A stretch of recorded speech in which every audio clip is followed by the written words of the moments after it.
কয়েকদিন ধরেই বাজারে অগ্নিমূল্য আলু এবং পেঁয়াজের দাম, আর এতেই নড়ে চড়ে বসলো প্রশাসন। কেন আলু পেঁয়াজের দাম এতটা বেড়েছে তা তদারকি করতে কোচবিহার জেলা পরিষদের কনফারেন্স হলে সমস্ত কোল্ড স্টোরেজ মালিক এবং পাইকারি ব্যবসায়ীদের নিয়ে বৈঠক করেন জেলা পরিষদের অতিরিক্ত জেলা শাসক সৌমেন দত্ত।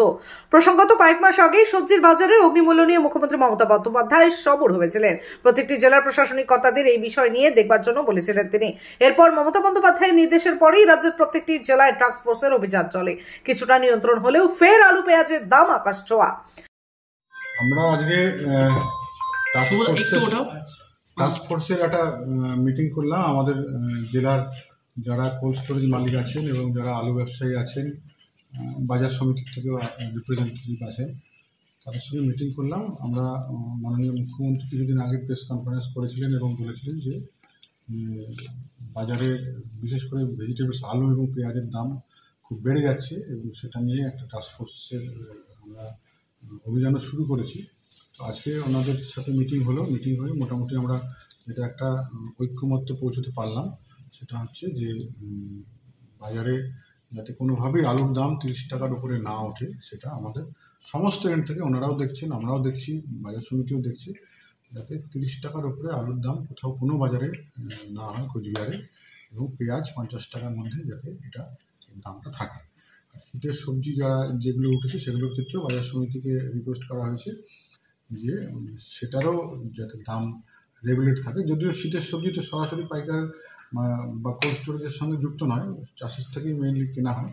তা সত্ত্বেও যেহেতু এখন অ্যাভেলেবিলিটি বাড়ছে আস্তে আস্তে সবজির, সেহেতু যাতে সেই সবজিটাও সাধারণের ক্রয় সাধ্যের মধ্যে থাকে, সেইটা আমাদের আজকে মিটিংয়ের সিদ্ধান্ত হলো এবং এইটা আমরা আগামী দিনে এনফোর্স করছি। যদি কোনো বাজারে দেখা যায় যে 30 টাকার বেশি দামে আলু বিক্রি হচ্ছে, তাহলে অবশ্যই টাস্কফোর্স তার সেক্ষেত্রে লিগাল অ্যাকশন নেবে। রেগুলারলি হচ্ছে স্টোরেজ, যারা আমরা কোল্ড স্টোরেজ ওনার বেসিক্যালি আমাদের প্রতি মাসে প্রতিনিয়তই কিন্তু রেগুলেটিং করছে আমাদের ইসের থেকে, মানে মার্কেটিং ডিপার্টমেন্ট থেকে। এটা যে আজকে নতুন তা না, এটা অনেকদিন পরে আবার বসা হলো ডিস্ট্রিক্ট অ্যাডমিনিস্ট্রেশনের সঙ্গে। বাস মিটিং যা হলো, যেটা বললো যে মার্কেটে কেন রিটেল মার্কেটে এত বেশি প্রাইস কেন, তা আমাদের এন্ডের থেকে কতখানি টাকাতে যাচ্ছে মাল, এটা শুনলো, এটা সব মিলালো। এই এখন বললো যে 30 টাকার মধ্যে যেন আলুটা থাকে, কিছুটা থাকে, আমাদের হাতে থাকে না, বিয়ন্ড আমাদের হিসেবে যে রিটেল মার্কেট কে কী করছে সেজন্য এখন বাজার সমিতিকে বলা হলো, সারা ইনস্ট্রাকশন করলো বাজার সমিতিকেও বলতে, যিনি জিনিসটা যেন কন্ট্রোল করে। প্লাস ট্রান্সপোর্টও যেটা ছিল আগে, আবার সে আবার অ্যাক্টিভেট পুরোভাবে হয়ে যাচ্ছে। আপনার নাম?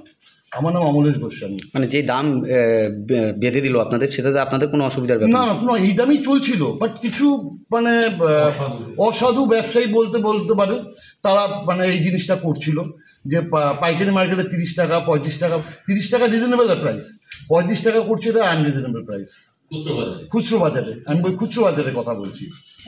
আরেকবার আপনার নামটা? অমলেশ গোস্বামী। কি দায়িত্ব রয়েছে? আমি আছি convener Cooch Behar district cold storage অ্যাসোসিয়েশনের। সন্দীপ অটো লাইনে চলছে ধামাকা অফার। মাত্র 99,600 টাকায় গ্ল্যামার ক্লাসিক এখন অন রোড। এছাড়াও 1 টাকা ফাইন্যান্স, 0 ডাউন পেমেন্ট করে গাড়ি এখন হাতের মুঠোয়। এছাড়াও রয়েছে যে কোনো কোম্পানির গাড়ি ন্যায্য মূল্যে এক্সচেঞ্জ করার সুযোগ। এছাড়াও একাধিক অফার। তাই আজই চলে আসুন সন্দীপ অটো লাইনে, ঠিকানা পিএম রোড, কোচবিহার। বিশদে জানতে কল করুন 9832077848 অথবা 9289922698 এই নম্বরে। এখন কোচবিহার মিশন হাসপাতালে উত্তরবঙ্গের মধ্যে প্রথম অত্যাধুনিক ফোবিয়া ফ্রি 1.5 টেসলা এমআরআই পরিষেবা। এছাড়াও endoscopy, colonoscopy, ERCP, CT scan, আল্ট্রাসোনোগ্রাফির মতো গুরুত্বপূর্ণ পরিষেবা রয়েছে। মিশন হাসপাতাল, চকচকা, কোচবিহার।